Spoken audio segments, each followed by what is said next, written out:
students. Today our topic is Rice Genome Project.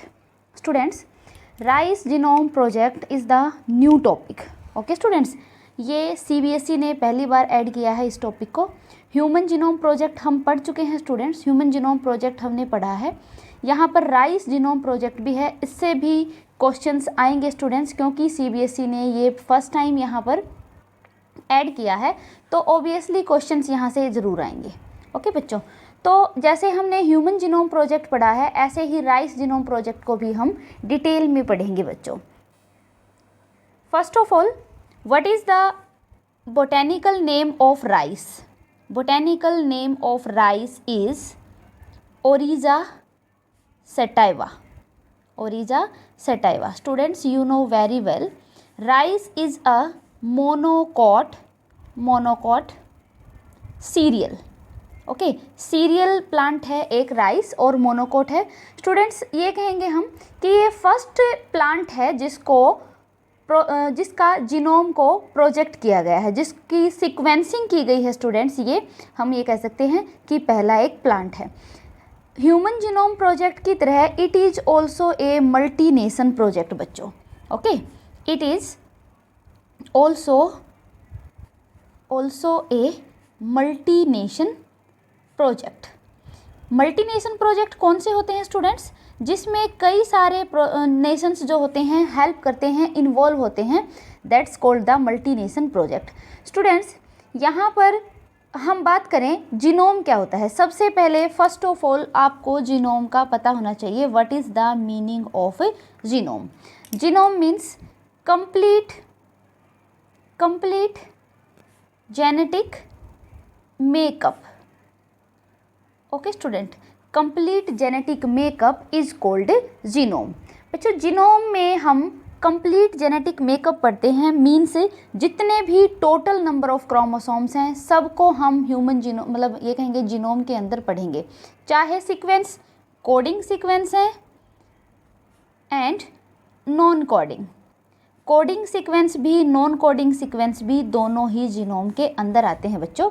और जिसकी हम जीनोम करते हैं, जिस चीज़ के जीनोम को हम सीक्वेंसिंग करते हैं, वहाँ पर कोडिंग नॉन कोडिंग दोनों को ही हम सीक्वेंस करते हैं बच्चों. दोनों को ही हम सीक्वेंस में स्टडी करते हैं सारे क्रोमोसोम्स को.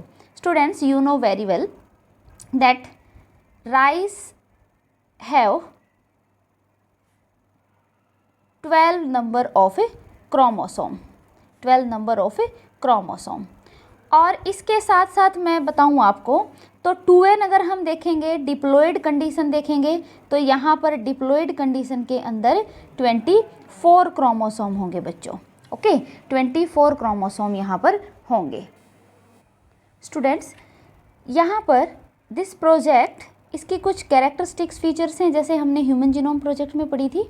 दिस प्रोजेक्ट स्टार्ट विद किसी जगह पे 1998 दे रखा है, अदरवाइज 1997 में स्टार्ट किया था इसको.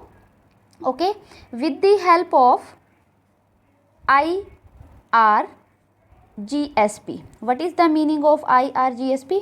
It's full form is international rice genome sequencing project. Okay students, international rice genome sequences project. और स्टूडेंट्स, मैं आपको बता चुकी हूँ ये मल्टी नेशन एक प्रोजेक्ट था जिसको स्टार्ट किया गया था. कई सारे देश से कई सारे साइंटिस्ट थे जो यहाँ पर आए थे.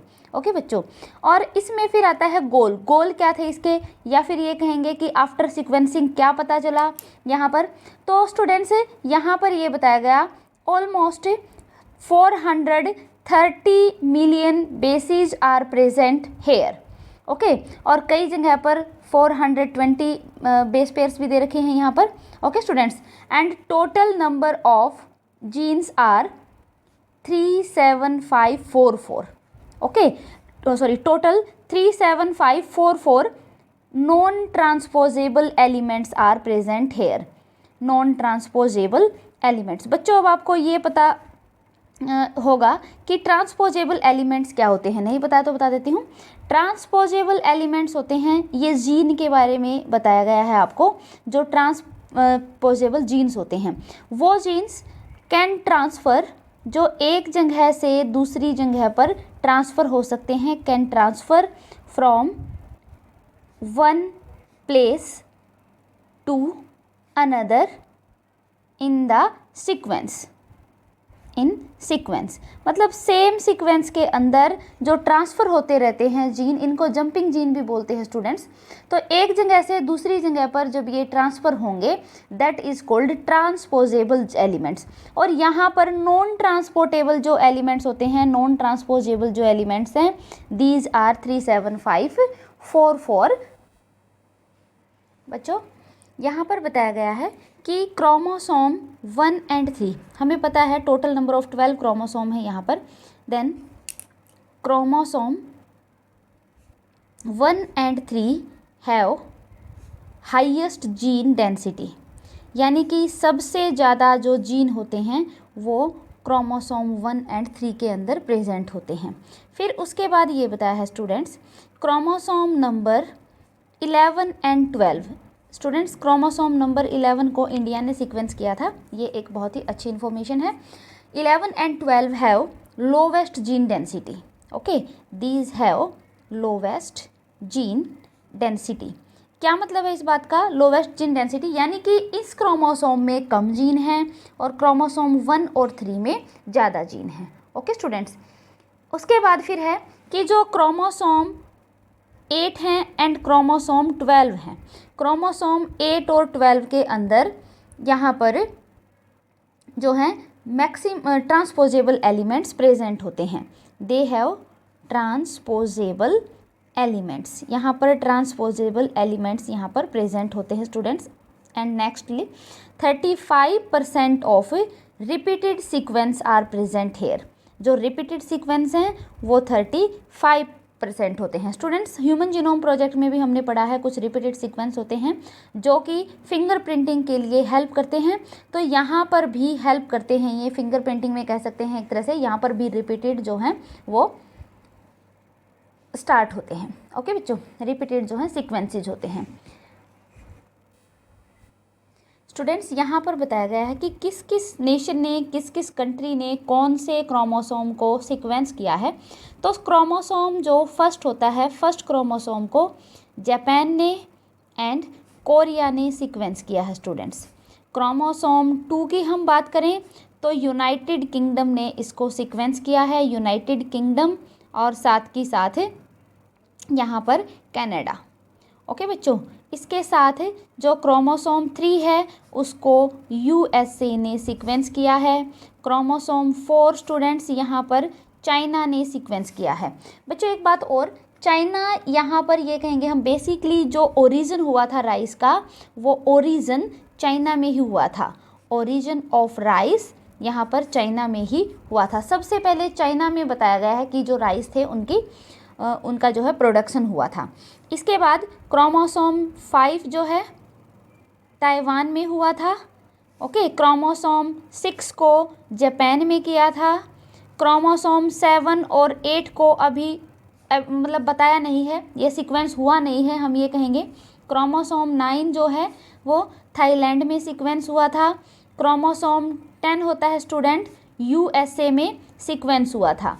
जो क्रोमोसोम 11 है बच्चों, क्रोमोसोम 11 को इंडिया ने सीक्वेंस किया था और यूएसए ने भी हेल्प की थी।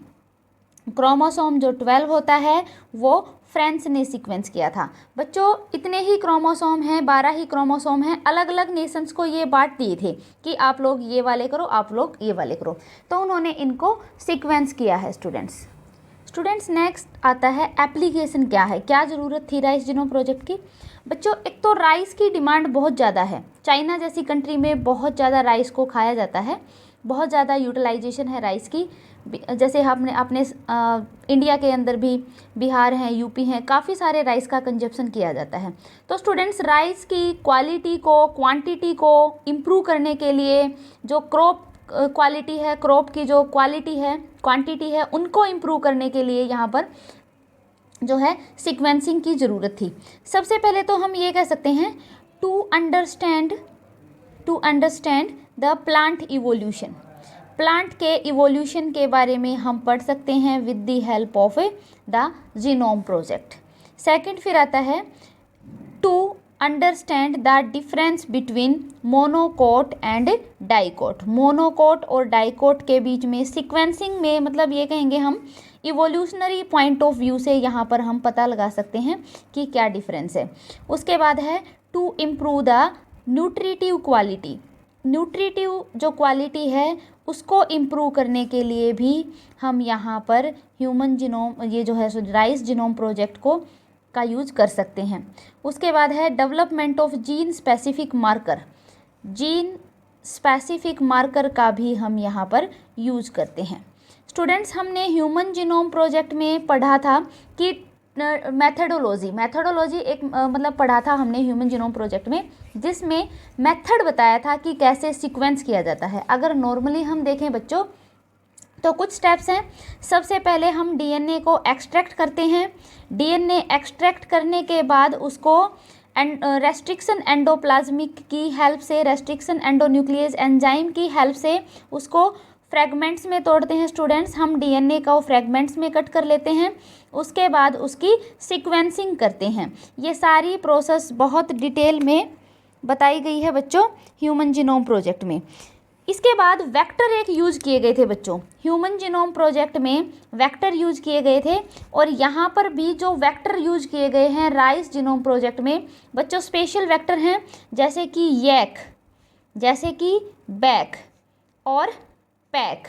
ये 3 टाइप के वेक्टर्स हैं जो यहाँ पर यूज किए जाते हैं। बच्चों वेक्टर होता क्या है?